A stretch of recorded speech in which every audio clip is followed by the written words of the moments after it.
بسم اللہ الرحمن الرحیم۔ تاریخ بشر و تاریخ اسلام کا اہم ترین واقعہ جسے نظر انداز کرنا ممکن نہیں ہے وہ واقعہ غدیر ہے۔ البتہ ایک تلخ حقیقت ہے کہ اگرچہ بڑی سطح پر اس دن کو منایا جاتا ہے، خوشی کا اظہار کیا جاتا ہے، بطور عید مبارکباد دی جاتی ہے، سب باتوں کے باوجود کبھی کبھی یہ محسوس ہوتا ہے کہ شاید ہم ابھی تک روح غدیر اور حقیقت غدیر سے آشنا نہیں ہوئے، اور اگر ہم خود اس عظیم ترین واقعے کی گہرائیوں کا ادراک کرنے میں ناکام ہوئے تو پھر نہ تو ہم قبل از اسلام کی تاریخ کا تحلیل اور تجزیہ کر سکتے ہیں، نہ عہد رسول اللہ کے واقعات کا تجزیہ کرنے میں کامیاب ہو سکتے ہیں، اور نہ بعد از رسول اللہ جو عظیم واقعات رونما ہوئے حتیٰ واقعہ کربلا کی تفسیر کرنا بھی ممکن نہیں ہے۔ اس لیے لازم ہے کہ ہم ذرا سا گہرائی میں چل کے سمجھنے کی کوشش کریں کہ روح غدیر اور حقیقت غدیر کیا ہے۔ ایک صلوات پڑھ خاقان فاطمہ کے ساتھ۔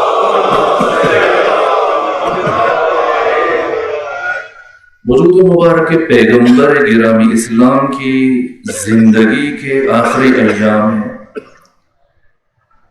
10 ہجری اور 10 ہجری بالکل آخری مرحلے میں ماہ ذیقعد کا آغاز ہو رہا ہے، اور ماہ ذیقعد کے اوائل میں رسول اللہ اپنی ایک زوجہ کے حجرے میں نماز تہجد میں مصروف ہیں، اور اسی اثناء میں جبرائیل امین کا نزول ہوا، آئے ختمی مرتبت کی محضر میں پیش ہوئے، حضرت نے استفسار کیا کہ کیا پیغام لے کے آئے ہیں، اور جبرائیل نے جواب دیا کہ ایسا پیغام ہے کہ جو حق تعالیٰ کی مشیت یہ ہے اور امر یہ ہے کہ وہ اس حجرے میں آپ کو منتقل نہ کیا جائے، اب یہاں سے باہر صحن میں تشریف لائیے تاکہ میں پروردگار کا وہ پیغام آپ کو منتقل کر سکوں۔ حضرت اپنی زوجہ کے حجرے سے صحن میں تشریف لائے، اور وہاں جبرائیل امین نے قرآن مجید کی یہ آیت جسے ابھی میں نے آپ کے سامنے تلاوت کرنے کا شرف حاصل کیا، وجود ختمی مرتبت کو منتقل کی۔ قرآن مجید نزول تدریجی کے اعتبار سے ایک مرتبہ نازل ہوا، اور بہت کم آیات ہیں قرآن مجید کی کہ جو تدریجی اعتبار سے 2 مرتبہ نازل ہوئی۔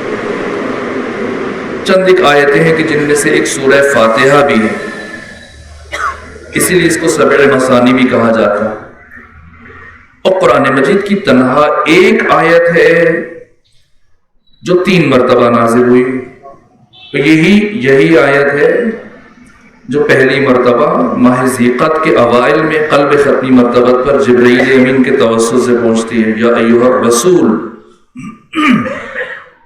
بلغ، عجیب انداز ہے، پروردگار بارہا قرآن مجید میں اپنے محبوب سے مخاطب ہوا، لیکن یہ لب و لہجہ پورے قرآن مجید کی جن جن آیتوں میں حق تعالی اپنے پیغمبر سے مخاطب ہوا، کسی ایک آیت میں بھی یہ انداز اختیار نہیں کیا گیا۔ یہ پہلی اور آخری مرتبہ آغاز اور انجام اور آیت کے تیور، یا ایھا الرسول تحدید آمیز لہجہ اور دھمکی آمیز لہجہ، بلغ صراحت کے ساتھ تمام تر القابات اور تمام تر باتوں کو بالائے طاق رکھتے ہوئے منصب سے خطاب کیا اور اس کے فوراً بعد امر جاری فرمایا، بلغ، پہنچا دیجیے۔ کیا پہنچائیے؟ ما انزل، جو آپ پر نازل کیا گیا، یہ پہنچائیے۔ اور پہنچایا کس سے جاتا ہے؟ زبان سے پہنچایا جاتا ہے۔ لیکن آیت کا اگلا حصہ عجیب، اس میں اسلوب بدل گیا۔ کیا فرمایا؟ پہنچائیے کسے؟ ما انزلہ کو۔ وَإِن لَّمْ تَفْعَلْ، اگر آپ نے یہ کام نہ کیا، کام عمل جس کا تعلق ہاتھ سے ہے اور پہنچانے کا تعلق زبان سے ہے، اس آیت کے اجمال میں ہی اس کی تفصیل بھی پوشیدہ ہے۔ پہنچائیے ما انزلہ کو۔ وَإِن لَّمْ تَفْعَلْ، اگر آپ نے یہ کام نہ کیا، فَمَا بَلَّغْتَ رِسَالَتَهُ، یہ آیت کب نازل ہو رہی ہے؟ جب پیغمبر اسلام کی رسالت اپنے آخری مراحل میں ہے، اور اس وقت پروردگار عالم نے یہ تہدید آمیز لہجہ اختیار کیا کہ پہنچائیے، تو اب خود انسان کے ذہن میں سوال اٹھتا ہے کہ نہیں معلوم یہ کیا چیز ہے؟ ما انزلہ کیا ہے؟ ہمارے عام طور پر یہ خیال کیا جاتا ہے کہ ما انزلہ سے مراد ولایت امیر المومنین ہے، اور اسی پہ رک کے ہم مبارکباد بھی دیتے ہیں۔ تو کیا رسول اللہ نے اپنی زندگی میں اس سے پہلے ولایت امیر المومنین کو نہیں پہنچایا؟ آئیے مل کے سمجھنے کی کوشش کرتے ہیں کہ ما انزلہ کیا ہے، جس کے بعد پیغمبر کے شب و روز مطلق بدل گئے، آپ کا طرز بود و باش بدل گیا، آپ کا رہن سہن بدل گیا، آپ کی مصروفیات بدل گئیں، اور یہاں تک فرما دیا شیبتنی سورۃ الہود، سورہ ہود نے مجھے بوڑھا کر دیا۔ ابا ذر نے استفسار کیا، یا رسول اللہ سورہ ہود سے کیا مراد ہے؟ فرمایا اس آیت نے فاستقم کما امرت، اے رسول تم نے ایسے استقامت دکھانی ہے جیسا تجھے حکم دیا گیا۔ کہ کیوں استقامت مطلوب ہے؟ یہ کیسا امر ہے جس میں رسول اللہ کی استقامت درکار ہے پروردگار کو؟ آیا ولایت امیر المومنین ہے، اور عجیب انداز ہے پیغمبر کا، جیسے ہی آیت نازل ہوئی پیغمبر نے آرام کرنا چھوڑ دیا، بہت مختصر بہت محدود وقت کے لیے گھر میں آرام کرتے ہیں اور اس کے بعد نکل جاتے ہیں مدینے میں۔ مسجد میں بھی بہت کم وقت ٹھہرتے ہیں، گئے مسجد نماز پڑھی، باہر آئے کسی صحابی کے گھر میں داخل ہو گئے، صحابی خوش ہے کہ ختمی مرتبہ پہلی مرتبہ میرے گھر تشریف لائے ہیں، چاہتا ہے کہ خدمت کرے، چاہتا ہے کہ کچھ پوچھے، استفادہ کرے، خوشحال ہے۔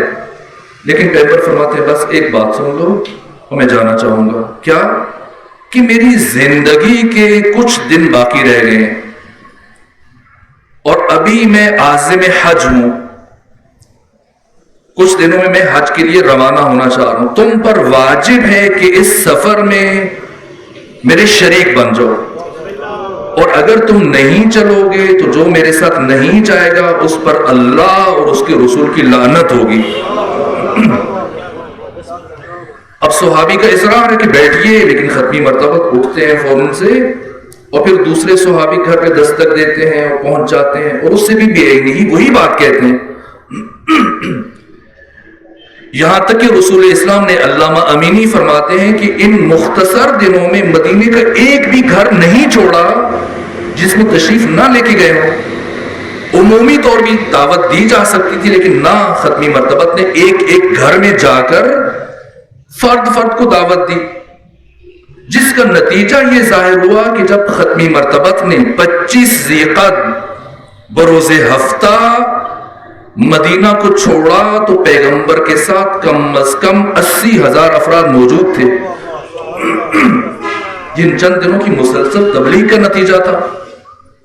جس میں بچے بھی شامل ہیں، بوڑھے بھی شامل ہیں، جوان بھی ہیں، مرد ہیں، خواتین ہیں، تصریح ہے. آپ کتب تاریخ کو دیکھ لیجئے، کتب سیرت کو دیکھ لیجئے. پیغمبر کی تمام ازواج اس سفر میں پیغمبر کے ساتھ شریک ہیں. حسن حسین، زینب و ام کلثوم، سیدہ زہرا اس سفر میں پیغمبر کے ساتھ شریک ہیں. یہ عظیم الشان کاروان چلتا ہے مدینے سے. اور اب ذرا دیکھیں کہ یہ کاروان کیسے چلتا ہے، کہاں سے جاتا ہے. پیغمبر کو 10 دن سفر میں لگ گئے. منزل سیرف میں پہنچے، پھر منزل منصرف میں پہنچے، منزل حجر میں پہنچے، منزل عطایا میں پہنچے، منزل عرق الزبی، یہاں تک کہ جب رسول اسلام منزل ابوا پہنچے، اس سے پہلے پیغمبر جب بھی مقام ابوا میں جاتے تھے پورا دن گزارتے تھے.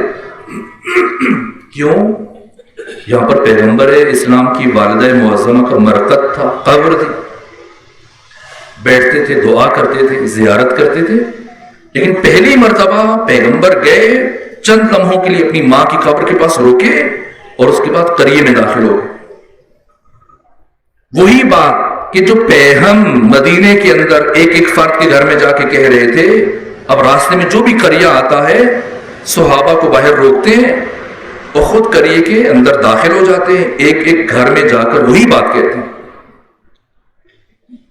یہاں تک کہ ابن خلدون کے جو نسبتاً متعصب مورخ ہے، اس نے بیان کے کم سے کم 13,000 افراد ان راستوں میں پیغمبر اسلام کے ساتھ شامل ہو گئے. اور یہ عظیم الشان کاروان آگے بڑھ رہا ہے. دوسری طرف پیغمبر گرامی اسلام نے مولا متقیان کو یمن بھیجا ہوا تھا تبلیغ دین کے لیے، مال خدا اور مال امام، خمس و زکوٰۃ کی جمعآوری کے لیے. اور 11 صحابہ رسول اسلام نے مولا متقیان کے ساتھ بھیجے تھے. اور وہاں ایک قاصد کو روانہ کیا کہ علی سے کہنا کہ مدینے واپس نہیں آنا بلکہ سیدھا مکے پہنچنا ہے، اور اکیلے نہیں آنا، جتنے افراد کو اپنے ہمراہ لا سکیں ساتھ لے کے آنا. نتیجتاً 12,000 افراد یمن سے وجود مبارک علی ابن ابی طالب کے ساتھ ملحق ہو گئے، شامل ہو گئے. جو پہنچے مکہ کے، اس سے پہلے کہ مکہ میں ختمی مرتبہ داخل ہو، مولا متقیان پہنچ چکے تھے. اور 5 ذی الحج کو رسول اسلام مکہ میں داخل ہوئے بروز منگل. اور اب یہ عظیم الشان کاروان مکہ میں پہنچا اور پیغمبر نے 10 دن اقامت کا قصد کیا تاکہ عبادات کو پوری طرح سے انجام دے سکیں. اور 16 ذی الحج کی صبح جب کہ تمام صحابہ کرام دور و نزدیک سے آئے ہوئے مسلمان یہ چاہ رہے تھے کہ ہمیں قربت رسول میں رہنے کا شرف حاصل ہو جائے، آقا کی زیادہ سے زیادہ زیارت کر سکیں، اپنے سوالات پوچھ سکیں، حضرت کی قربت کے شرف سے مشرف ہو سکے. لیکن پیغمبر اسلام نے 16 ذی الحج کی صبح یہ اعلان کروا دیا کہ آج یہ قافلہ یہاں مکہ سے ایک خاص مقام کی طرف روانہ ہوگا، اور جتنے بھی حاضرین ہیں سب پر واجب ہے کہ وہ شریک سفر بن جائے. اور اگر کوئی ہمارے ساتھ شریک نہ ہوا تو وہ دشمن خدا و رسول ہے اور اس پر اللہ اور اللہ کے رسول کی لعنت ہوگی.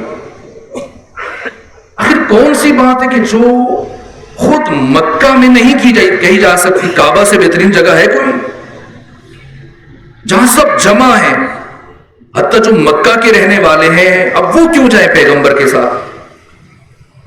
پیغمبر نے جو کہنا ہے اپنا معافی ضمیر اس کا اظہار خود کعبہ کے اندر کریں، بیت اللہ کے اندر کریں. کیا ہے بالآخر؟ کیا پیغمبر اسلام کسی نقطے پہ لے جا کر، جیسا ایک عمومی تصور ہے اور ہم یوم غدیر کو عام طور پہ اسی عنوان سے مناتے ہیں کہ یہ ولایت علی ابن ابی طالب اور ولایت امیر المومنین کا دن ہے، اسی عنوان سے مبارکباد دیتے ہیں. سوال یہ کہ کیا اس سے پہلے کبھی پیغمبر اسلام نے علی ابن ابی طالب کی ولایت کو بیان نہیں کیا؟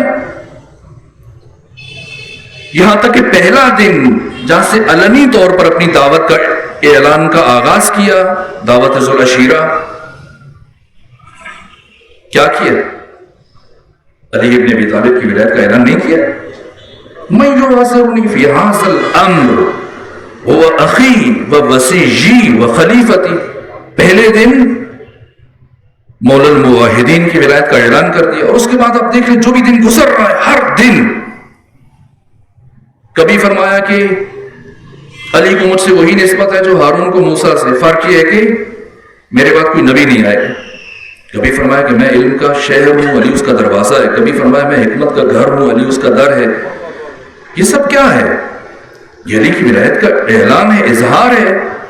کبھی فرمایا جس جس کا دروازہ مسجد میں کھلتا ہے سب بند کر دے، صرف میرا اور علی کا دروازہ کھلا رہے. کبھی فرمایا کہ حب علی یأکل الذنوب، علی کی محبت گناہوں کو ایسے کھا جاتی ہے جیسے آگ لکڑیوں کھا جاتی ہے. اور کبھی پیغمبر اکرامی اسلام نے علی ابن ابی طالب علیہ آلاف التحیۃ والثناء کی ولایت کو بیان کرنے کے لیے عجیب انداز اختیار کیے. یہ معتبر روایت میں موجود ہے. فتح الباری میں بھی یہ واقعہ ذکر کیا گیا کہ ختمی مرتبہ ایک دن مسجد نبوی بیٹھے مسلسل جھوم رہے ہوں، برابر ایک ہی جملہ کہے جا رہے ہیں، کنت نبیا والآدم بین الماء والطین، کنت نبیا والآدم بین الماء والطین، کنت نبیا والآدم بین الماء والطین. مسلسل ایک ہی بات کہے جا رہے ہیں. اور سب شمع رسالت کی پروانے حیران و پریشان ہے کہ آخر پیغمبر اسلام یہ کیا انداز ہے، کیا کہنا چاہتے ہیں. اور بارہا ایک ہی بات کو کہے جا رہے ہیں، کنت نبیا والآدم بین الماء والطین، مسلسل کہہ رہے ہیں. اور اسی اسنا میں مولا متقیان مسجد میں داخل ہوئے، جیسے پیغمبر کی آواز علی کے کانوں میں پڑی ہوئی، کھڑے کھڑے فرمایا یا رسول اللہ وکنت ولیا والآدم بین الماء والطین. یہ کیا ہے؟ یہ بھی ایک طریقہ ہے، یہ بھی ایک انداز ہے علی ابن ابی طالب کی ولایت کے اعلان کا. قدم قدم پر ہر روز پیغمبر نے ایسا انداز اختیار کیا، ایسا اسلوب اختیار کیا، ایسا طریقہ اور روش اختیار کی جس سے حضرت کی ولایت کا اعلان ہو رہا ہے، اظہار ہو رہا ہے. یہاں تک کہ علامہ جلال الدین سیوطی صاحب تفسیر در المنصور نے آیہ وسیلہ کے ضمن میں یہ روایت بیان کی ہے. باقی مفسرین اور مورخین نے بھی لکھا ہے کہ ختمی مرتبت کا اپنے عہد میں دعا مانگنے کا ایک خاص طریقہ تھا کہ جب بھی کوئی حاجت مند، سوالی، مصیبت میں گرفتار، پریشان حال مسلمان محضر ختمی مرتبت میں حاضر ہوتا کہ اللہ کے رسول آپ میرے لیے دعا کر دیجئے،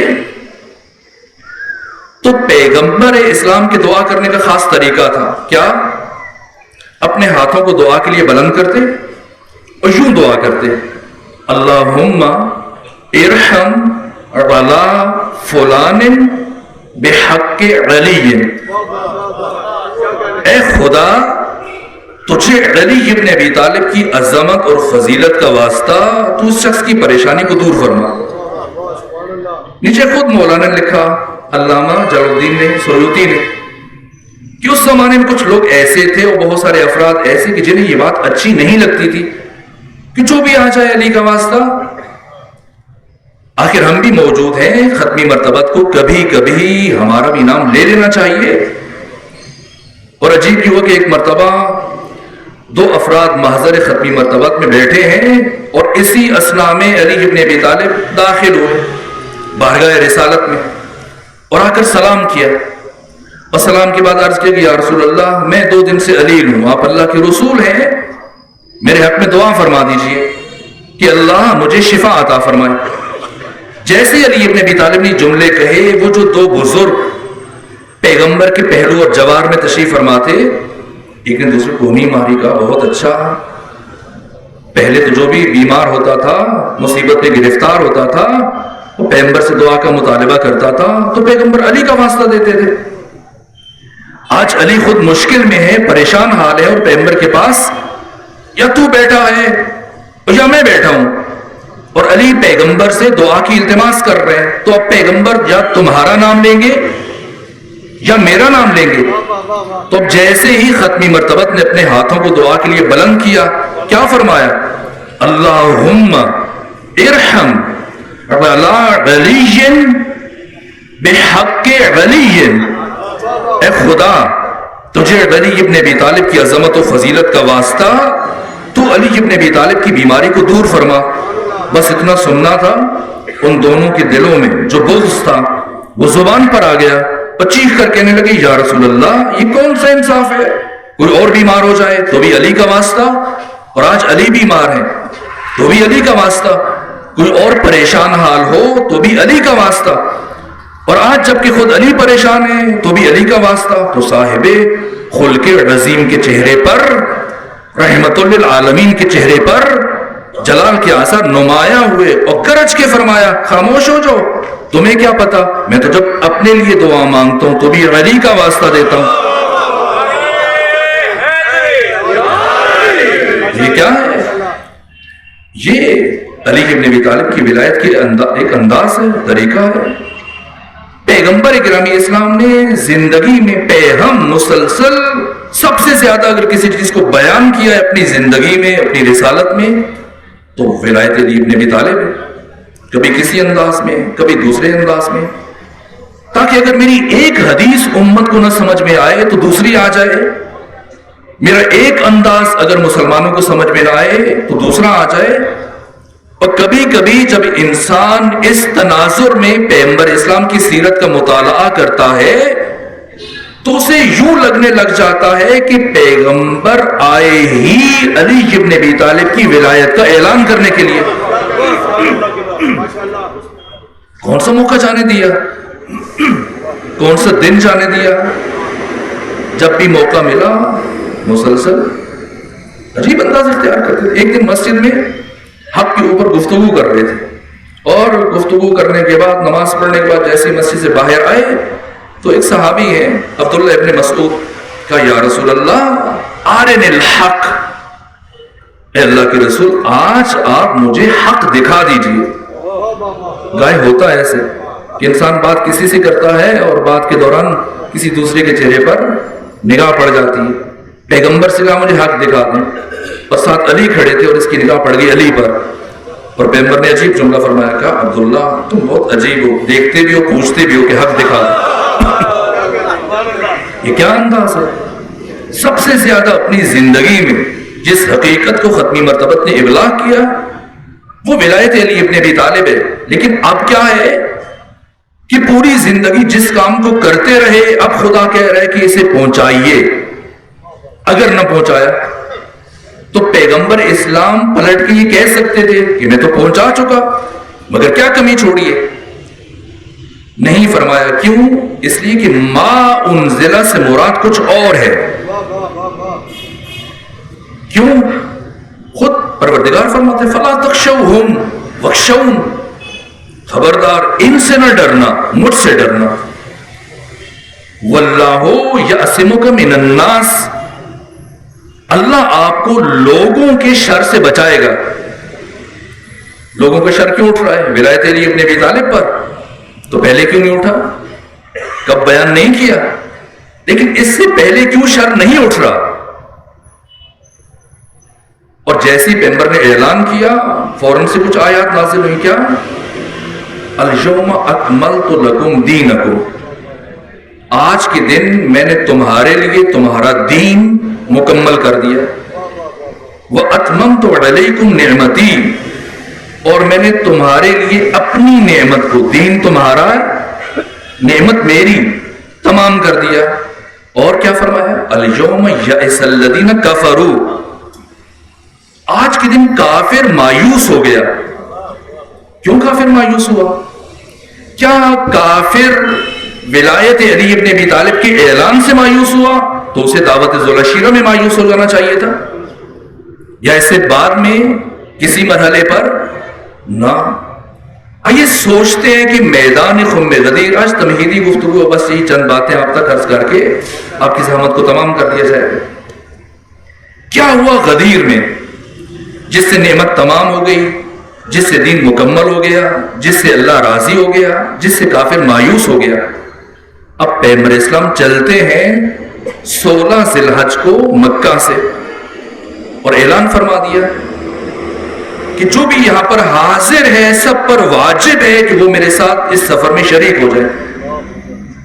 یہاں تک کہ 5000 افراد کے جو مکہ کے مکین ہیں، رہنے والے ہیں، وہ بھی پیغمبر کے ساتھ چل پڑے. کیوں؟ آخر یہ اعلان بیت اللہ میں کیوں نہیں کیا جا سکتا؟ سب سے بہترین جگہ نہ. مشیت پروردگار اور مشیت ختمی مرتبہ یہ ہے کہ یہ اعلان مکہ میں نہ ہو، کسی خاص مقام پر ہو. کیا حکمت ہے؟ آئیے چلتے ہیں میدان غدیر کی طرف. اگر آپ چل رہے ہیں میرے ساتھ تو خاندان فاطمہ پر صلوات پڑھ دیجیے.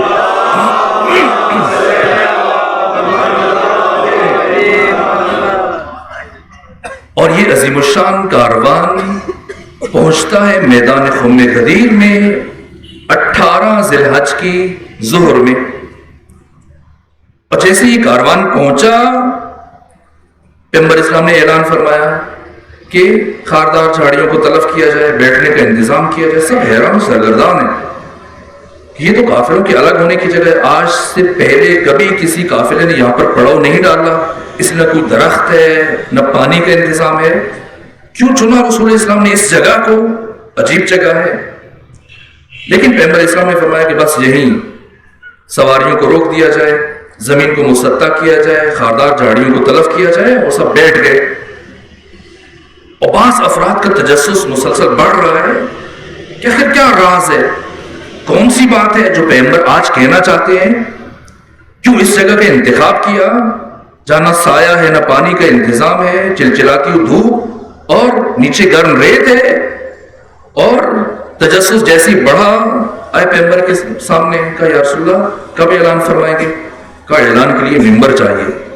سو آپ ایک ممبر کا انتظام کیجیے. ممبر کا انتظام کیجیے. جیسے پیغمبر اسلام نے ممبر کی بات کی، سو شمع رسالت کے پروانے پریشان ہو گئے کہ اب ادھر اس ویرانے میں ہم ممبر کہاں سے لائیں. لیکن پیغمبر مصر ہیں. کہا کہ مجھے ممبر چاہیے تاکہ میں اعلان کر سکوں. اب جو متجسس تھے، افراد قریب تھے، وہ اس جستجو میں لگ گئے کہ کچھ ممبر کا انتظام ہو جائے. لیکن کافی سوچنے کے بعد اور کافی کوشش کرنے کے بعد گھوم پھر کے پلٹ آئے. کہا یا رسول اللہ ممبر کا انتظام نہیں ہو سکا. اگر آپ کا ارادہ تھا یہاں پر اس مقام پر گفتگو کرنے کا تو ہمیں بتا دیتے، ہم مکے سے کوئی نیا ممبر تیار کر لیتے یا مدینے سے آپ کا ممبر اپنے ساتھ رکھ لیتے سفر میں. اب اس ویرانے میں، صحرا میں، جہاں حد نگاہ تک ریت ہی ریت ہے، ہم ممبر کہاں سے لائیں؟ لیکن پیغمبر مجھ سے کہ کوشش کرو، ممبر کا انتظام کرو، مجھے گفتگو کرنی ہے، خدا کا پیغام تم تک پہنچانا ہے. لیکن آخری مرحلے میں جب سب نے اظہار عجز و ناتوانی کر دیا اور عذرخواہی کی کہ یا رسول اللہ ہم ممبر نہیں بنا سکتے. کچھ نہیں بنا سکتے تو ایسے کرو، اپنے اونٹوں سے پالان اتارو. اور اب ابن خلدون نے لکھا کہ 9 پالان اتارے گئے جنہیں اوپر نیچے رکھ کر ممبر تیار کیا گیا. اور پیغمبر بڑھتے ہیں ممبر کی طرف. لیکن اس سے پہلے کہ ہم یہ سنیں کہ رسول اسلام نے ممبر پر پہنچنے کے بعد کیا ارشاد فرمایا، میں روح ختمی مرتبہ سے دست ادب جوڑ کر یہ استفسار کرتا ہوں کہ آقا، جب اللہ کو گوارا نہیں ہے کہ اس اعلان میں تاخیر ہو، جو کہ آیت اب تیسری مرتبہ میدان خم غدیر میں نازل ہو چکی ہے، آپ بھی نہیں چاہتے کہ تاخیر ہو، اور اگر یہی پالانوں کا ممبر بنانا تھا تو شروع میں کہہ دیتے، جیسے آپ میدان خم غدیر میں پہنچے تھے کہ یہی ممبر تیار کرو. آپ کو پتا تھا کہ کوئی اور ممبر نہیں بنا پائے گا، پھر کیوں اس اہم ترین اعلان میں تاخیر کی گئی؟ تو رسول اسلام جو عقل کل اور حکیم امت اسلامی ہے، اپنے اس عمل سے قیامت تک آنے والی نسلوں کو یہ پیغام دے کے جانا چاہ رہے ہیں میدان خم غدیر میں کہ دیکھو یہ میرے عزیز ہیں، میرے صحابہ ہیں، بہت محترم ہیں، بہت مکرم ہیں، لیکن حفظ مراتب شرط ہے. استعداد، صلاحیت، لیاقت اور قابلیت کا پتہ ہونا شرط ہے. یہ تمام تر احترام اور مقام کے باوجود اس لائق نہیں ہے کہ میرے بغیر ایک ممبر بنا سکیں. تو جو افراد میرے بغیر ایک ممبر بنانے کی صلاحیت نہیں رکھتے، وہ صاحب ممبر کا انتخاب کیسے کر سکتے ہیں؟ اس لیے ممبر بھی میں بناؤں گا اور صاحب ممبر کا انتخاب بھی میں کروں گا. آئے ختمی مرتبہ ممبر پر مسائل کو بیان کرتے کرتے اس مرحلے میں وہ فرمایا ان اللہ مولا، یا اللہ میرا مولا ہے۔ کیوں اللہ مولا ہے؟ اگر سوال ہوا کسی ذہن میں تو پھر کل اس کی وضاحت کر دی جائے گی کہ ہم اللہ کو مولا کیوں مانیں، اور اللہ کیوں ولی ہے، اور اللہ کی ولایت ہم پر کیوں واجب ہے۔ ایک صلوات پڑھ جی خاندان فاطمہ پر۔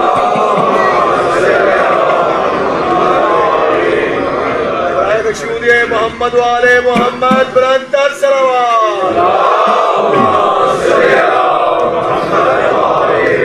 ہم کیوں مانے اللہ کی ولایت کو؟ عرض کیا جائے گا اگر ضرور سمجھے گی۔ فرمایا ان اللہ مولانا، اللہ ہمارا مولا ہے، وَأَنَا مَوْلَى الْمُؤْمِنِينَ، اور میں مؤمنین کا مولا ہوں۔ اور اس کے بعد کیا ارشاد فرمایا؟ فَمَن كُنْتُ مَوْلَاهُ فَهَذَا عَلِيٌّ مَوْلَا، جس کا میں مولا ہوں۔ یہاں کیا بلاغت ہے، اب گنجائش نہیں ہے کہ میں عرض کر سکوں، اس کے یہ علی مولا ہیں۔ اگر پیغمبر یہاں پر پہنچ کر رک جاتے تو نہ دین مکمل ہوتا، نہ نعمت تمام ہوتی، نہ اللہ راضی ہوتا، نہ کافر مایوس ہوتا، نہ پیغمبر اکرام اسلام کے قتل کی سازش کی جاتی۔ نہ پیغمبر رکے نہیں، بلکہ جیسے ہی فرمایا فمن کنت مولا ہو فہذا علی مولا، پیغمبر اکرام اسلام آگے بڑھے اور فرمایا کہ سنو، علی کے بعد علی کا بڑا بیٹا حسن مجتبیٰ میرا وصی، میرا جانشین، میرا خلیفہ اور تمہارا امام ہے۔ حسن کے بعد پھر حسین، حسین کے بعد پھر علی زین العابدین، پھر محمد باقر، پھر جعفر صادق، پھر موسیٰ کاظم، پھر علی ابن موسیٰ الرضا، پھر محمد تقی، پھر علی نقی، پھر حسن عسکری، اور پھر آخر میں امام زمانہ۔ اور جس شخصیت کا ذکر خطبہ غدیر میں تفصیل سے ہے وہ علی اور حسن حسین نہیں ہے، بلکہ وجود مبارک امام زمانہ عجل اللہ تعالی فرجہ شریف ہے۔ اس لیے کافر مایوس ہوا، اس لیے مایوس ہوا کیونکہ اب تک کافر یہ سمجھ رہا تھا کہ چلے پیغمبر ابھی بوڑھے ہیں، کچھ دن میں انتقال ہو جائے گا، اس کے بعد حکومت ہم تک پہنچ جائے گی، ہم خلافت کی ذمہ داریوں کو سنبھال لیں گے، یا اگر علی آ بھی گئے تو ہم انہیں راستے سے ہٹا دیں گے، نہ ہٹا سکے تو کیا ہوگا، 10 سال 20 سال حکومت کر کے چلے جائیں گے، اس کے بعد پھر ہمیشہ کے لیے حکومت ہمارے پاس پلٹ آئے گی۔ لیکن جیسے ہی میدان خم غدیر میں پیغمبر گرامی اسلام نے ولایت امیر المومنین کے بعد علی کے 11 بیٹوں کی قیادت، سیادت، امامت اور رہبری کا اعلان کیا، تب کافر مایوس ہو گیا، یا تو یہ ہم تک کبھی نہیں پہنچے گے۔ میں اسرار غدیر کو آج کی حد تک روک رہا ہوں اور بس گفتگو سمیٹنا چاہتا ہوں۔ اعلان ہوا، پیغمبر نیچے اترے، ممبر سے نیچے اترے، اور نہیں معلوم کتنوں کے دل اتر گئے اور کتنوں کے چہرے اتر گئے، اور اب پیغمبر نے دوسرا کام کیا۔ آج تک آزان کون کہہ رہا؟ بلال، آج مؤذن بدل گیا، لیکن اب گنجائش نہیں کہ میں عرض کروں۔ اور اس کے بعد پیغمبر نے خیمہ نصب کروایا جہاں مولا متقیان کی بیعت کا سلسلہ شروع ہوا۔ عالم دین موجود ہے، اور آپ تاریخ کی بڑی کتب جو یعقوبی ہے، طبری ہے، اصول غابہ ہے، ابن خلدون، ان میں دیکھ لیجیے۔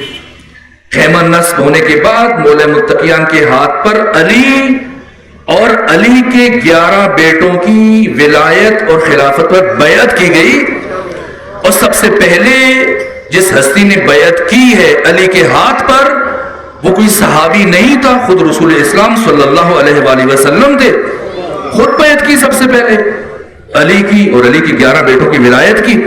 اور اس کے بعد 3 دن تک مسلسل یہ بیعت کا سلسلہ جاری رہا، اور اس کے بعد بھی پیغمبر نے نہیں چھوڑا۔ فرمایا اب مردوں کی بیعت مکمل ہو چکی ہے، اب خواتین بیعت کریں گی۔ اب پانی کا ایک ظرف منگایا گیا، علی سے فرمایا کہ آپ اپنے ہاتھ بالٹی میں ڈال دیجئے، اور باری باری ایک ایک خاتون آئے اور علی کے 11 بیٹوں کی ولایت کی بیعت کرے۔ اور سب سے پہلے جس ہستی نے میدان خم غدیر میں خواتین میں سے علی علیہ السلام اور آپ کے بیٹوں کی بیعت کی ہے، وہ خاتون کوئی اور نہیں ہے، خاتون جنت فاطمہ الزہرا سلام اللہ علیہ۔ اللہم صلی اللہ علیہ۔ اور یوں بیعت کا سلسلہ مکمل ہوا، اور یہ کاروان چلا۔ جاتے ہو آتے ہو پیغمبر کو 10 دن لگے تھے اور جاتے ہو 5 دن. کیا سواری بدل گئی؟ نہ، سواری نہیں بدلی. لیکن کیوں؟ آتے ہوئے ایک ایک گھر کو، راستے میں ایک ایک قریے کو ختمی مرتبہ سے پیغام دے کے آ رہے تھے. اور اب یہ عظیم الشان کاروان پلٹتا ہے واپس مدینہ میں. پیغمبر نے اپنی زندگی میں 83 جنگیں لڑی ہیں. کبھی ایسے نہیں ہوا کہ جنگ کے بعد پیغمبر مسجد چلے گئے، ورنہ ہمیشہ گھر جاتے ہیں. زندگی میں ایک عرصے تک تجارت کرتے رہے، سفر کرتے رہے. جب بھی سفر سے پلٹتے تھے سیدھے گھر جاتے تھے. آج پہلا موقع ہے کہ حج، اپنی زندگی کا پہلا اور آخری حج ادا کرنے کے بعد پیغمبر اسلام گھر نہیں گئے بلکہ سیدھا مسجد چلے گئے. اور مسجد پہنچ کر ختمی مرتبہ نے یہ اعلان کیا کہ اگر کوئی بھی شخص کسی مجبوری کے باعث ہمارے ساتھ شریک سفر نہ بن سکا، بیماری کی وجہ سے یا کسی اور عذر کی وجہ سے، تو آئے پہنچے مسجد میں اور آ کر علی ابن ابی طالب کے ہاتھ پر علی کی اور علی کے 11 بیٹوں کی ولایت کی بیعت کرے. مسجد میں بیعت کا سلسلہ شروع ہو گیا. یہاں تک ایک شخص پہنچتا ہے، جانتے ہیں حارث بن نعمان فہری آیا کہ یار میں کیا سن رہا ہوں کہ آپ علی کی اور اس کے بیٹوں کی، اگر علی تک بات ہوتی تو یہ پہلے مدینے میں موجود تھا، کبھی اعتراض کرتا، لیکن آج یہ بات تحمل کرنا بہت مشکل تھا. اليوم یئس الذین کفروا، آج کے دن کافر مایوس ہو چکا ہے، اس لیے کہ قیامت تک کے لیے ہدایت کا انتظام کر دیا پیغمبر نے، قیادت اور سیادت اور رہبری کا. اس لیے میں کیا سن رہا ہوں کہ آپ نے میدان خم غدیر میں بیعت لی ہے اور اعلان کیا علی ابن ابی طالب کی ولایت کو، ان کے بیٹوں کی ولایت کا. کہا کہ اللہ کی طرف سے، آپ کی طرف سے. تم اگر سوچ سکتے ہو کہ میں اپنی طرف سے دین میں بات کروں گا، اگر اللہ کی طرف سے ہے تو پھر خدا سے کہیں کہ ابھی مجھ پر عذاب نازل ہو اور میں یہیں مر جاؤں، مجھ سے برداشت نہیں ہوگا. کیوں کہا اس نے؟ کیا یہ ابھی کوئی نو مسلم تھا؟ نہ، ایک عرصے سے مسلمان تھا. حارث بن نعمان کا اگر آپ جائزہ لیں، تاریخ پڑھیں، تو یہ جو افراد اوائل میں مسلمان ہوئے ان میں سے ایک تھا. تو کیوں اس نے یہ بات کہی؟ کیا رسول پر یقین نہیں تھا؟ نہ، یقین تھا. پھر کیوں کہا؟ اس لیے کہ ایک واقعہ اس کے ذہن میں تھا کہ ایک عرصہ پہلے کسی نے پیغمبر کی موجودگی میں یہی بات پیغمبر سے کہی تھی. کیا؟ ابو جہل نے کہا تھا کہ اگر آپ اللہ کے رسول ہیں تو پھر اللہ سے کہی کہ ابھی مجھ پر عذاب آئے اور میں مر جاؤں. کیا عذاب آیا تھا؟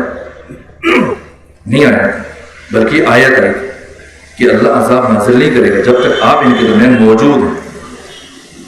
اس لیے مطمئن تھا کہ آج بھی جب میں عذاب کا مطالبہ کر رہا ہوں تو رسول اللہ ہمارے درمیان موجود ہیں، عذاب نازل نہیں ہوگا.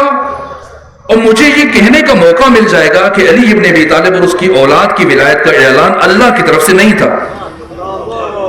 اس لیے جیسے اس نے اپنے ہاتھ بلند کیے، دعا مانگی کہ دعا کرے خدا عذاب نازل کرے، ابھی اس کے ہاتھ نیچے نہیں پہنچے کہ آسمان سے ایک پتھر گرا، اس کے سر پہ لگا، نیچے سے نکل کر وہیں گر کے مر گیا.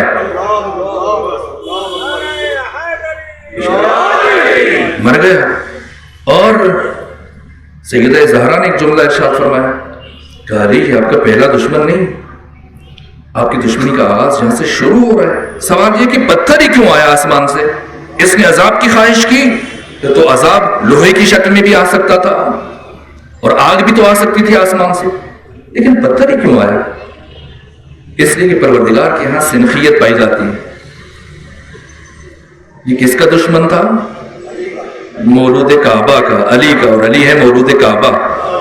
تو جب کعبے کا دشمن آیا تھا کعبے کو گرانے کے لیے تو کون سا عذاب آیا تھا؟ پتھر کا عذاب آیا تھا. تو کعبے کے دشمن پر بھی پتھر کا عذاب آئے گا اور مولود کعبہ کے دشمن پر بھی پتھر کا عذاب آئے گا.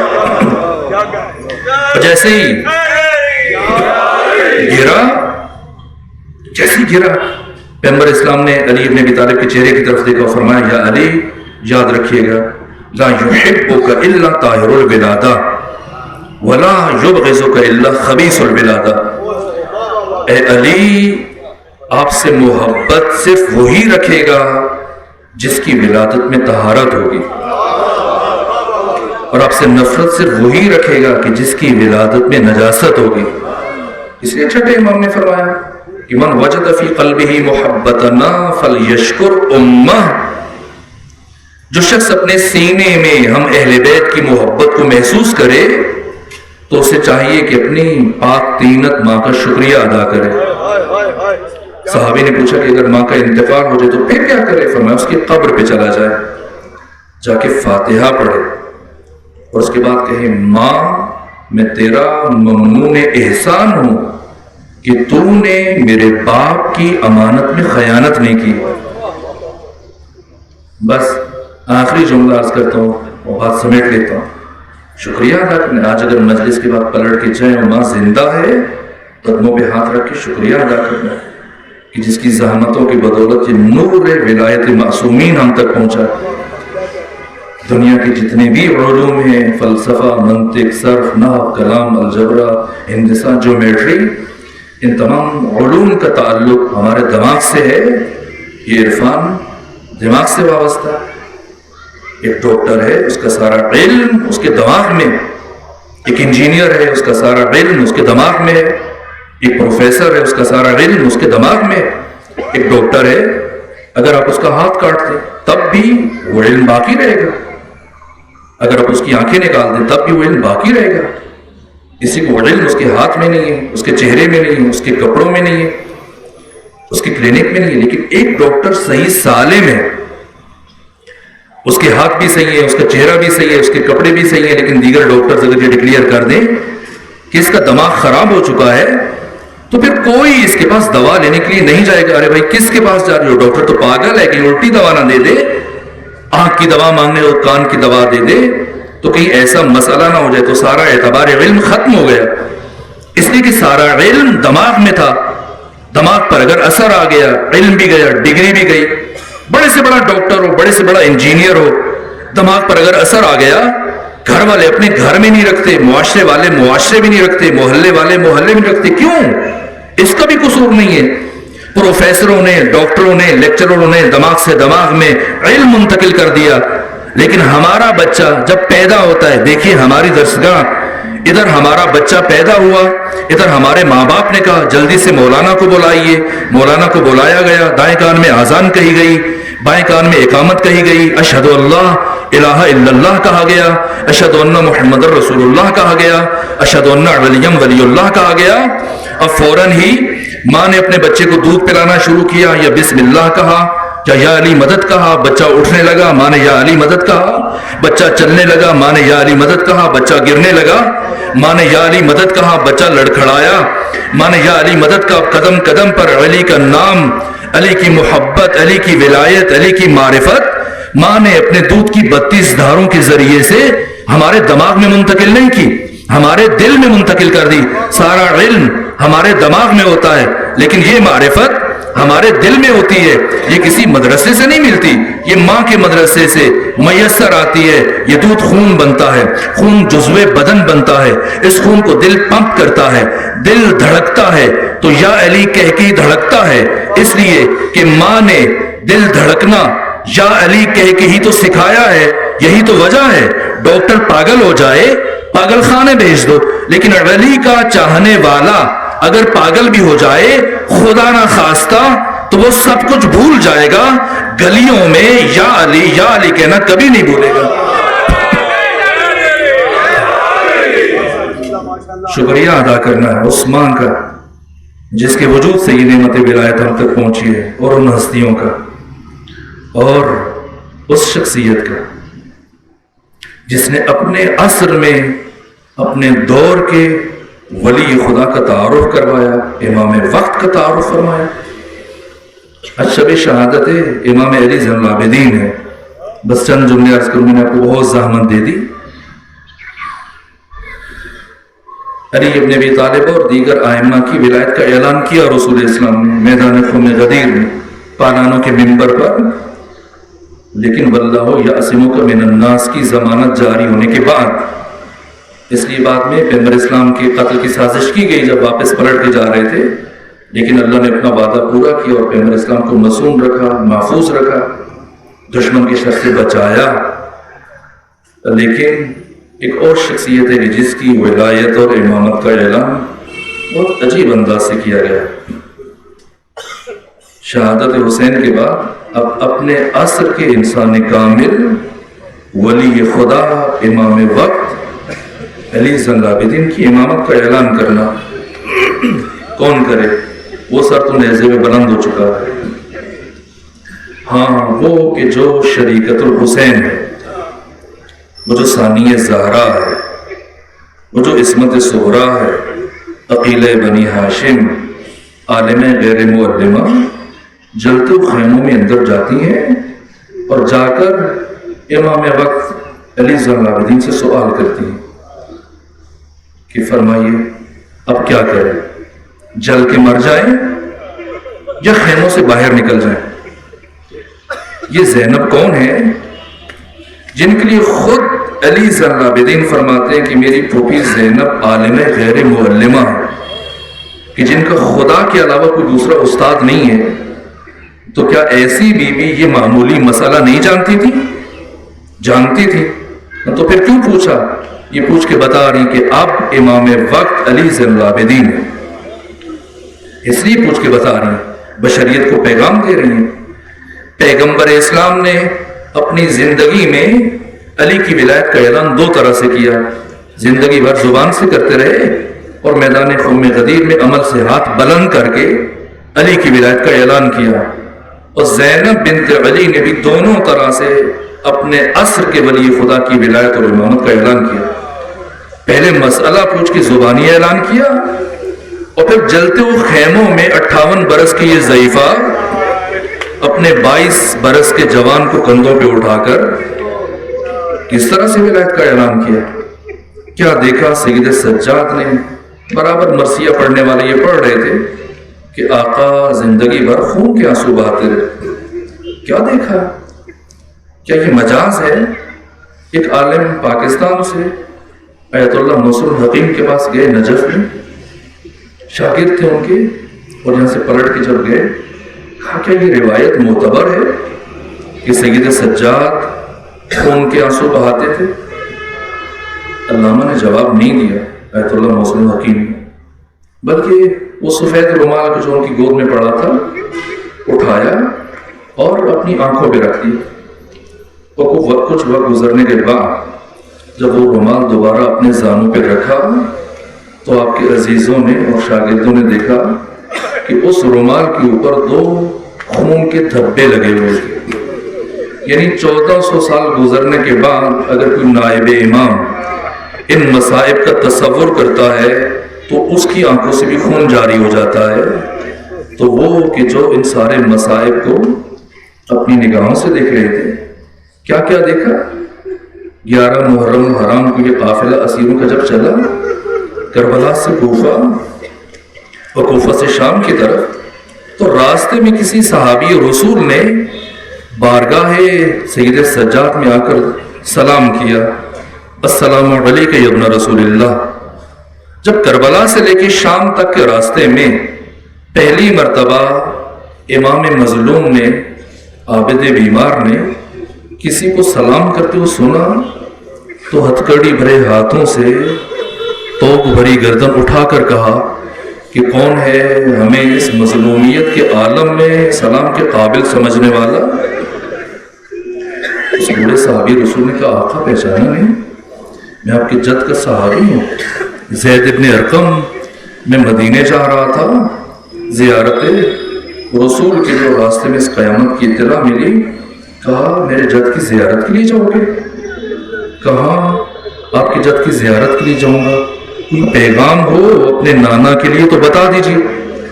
امام نے اونٹوں کی طرف اشارہ کر کے فرمایا زید کیا اب بھی کسی پیغام کی ضرورت ہے؟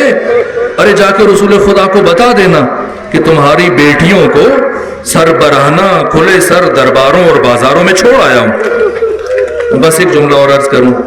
ایک مرتبہ زید نے شہداء کے سروں کی طرف دیکھا اور دیکھنے کے بعد کہا آقا یہ سر جو تلاوت کر رہا ہے یہ سر کس کا ہے؟ کہ زید پہچانا نہیں؟ یہ میرے بابا حسین کا سر ہے. کہا یہ جو 2 سر ایک ساتھ نظر آ رہے ہیں؟ کہ یہ زینب کے ام محمد کے سر ہیں. پھر پوچھا یہ چھوٹے سے نیزے پر ایک ستارہ سا سر ہے، یہ کس کا سر ہے؟ کہ زید تو اس کو نہیں پہچان پائے گا، یہ میرے 6 مہینے کے بھائی علی اصغر کا سر ہے، جسے قبر سے نکال کر دوبارہ ذبح کیا گیا اور بعد میں نیزے پہ بلند کر دیا گیا۔ ایک مرتبہ زید نے گھوم کر سارے شہیدوں کے سروں کی طرف دیکھا، سارے شہیدوں کے سروں کی طرف دیکھا، اور دیکھنے کے بعد کہا امام سید سجاد کیا عباس نے ساتھ نہیں دیا؟ کیا عباس نے ساتھ نہیں دیا؟ امام نے گرج کے فرمایا خاموش ہو جا، اگر تم میرے نانا کا صحابی نہ ہوتا میں تجھے سزا دیتا، تو نے میرے چچا کے بارے میں ایسے سوچا کیوں؟ کہا معاف کر دیجئے، میں نے اس لیے پوچھا، حد ہے قاسم کا سر نیزے پر، حد ہے اونو محمد کا سر نیزے پر، حد ہے علی اصغر کا سر نیزے پر، مجھے عباس کا سر کہیں نظر نہیں آیا۔ امام نے فرمایا زید وہ دیکھ سفید گھوڑے کی گردن میں میرے چچا عباس کا سر ہے، کہتا ہے کہ سارے شہیدوں کے سر تو نیزوں پہ ہیں، تو پھر عباس کا سر گھوڑے کی گردن میں کیوں؟ کہا چل کے خود پوچھ لے۔ اور جب یہ صحابی رسول پہنچتا ہے، کون سی وہ مصیبت تھی جس نے سید سجاد کو خون کے آنسو رلوائے، پہنچتا ہے اور پہنچ کر بارگاہ ابو الفضل میں استفسار کرتا ہے، کہا کہ آخر کیا وجہ ہے؟ سارے شہیدوں کے سر نیزوں پہ ہیں اور آپ کا سر گھوڑے کی گردن میں۔ لبھائے ابو الفضل عباس میں جنبش پیدا ہوتی ہے اور فرماتے ہیں سنو، میرے سر کو دشمنوں نے کئی مرتبہ نیزے پہ بلند کیا، لیکن جب میں نے نیزے کی اونچائی سے اور نیزے کی بلندی سے علی کی بیٹیوں کو اور محمد کی نواسیوں کو سر برہنہ دیکھا تو مجھ سے یہ منظر برداشت نہ ہو سکا۔ اللہ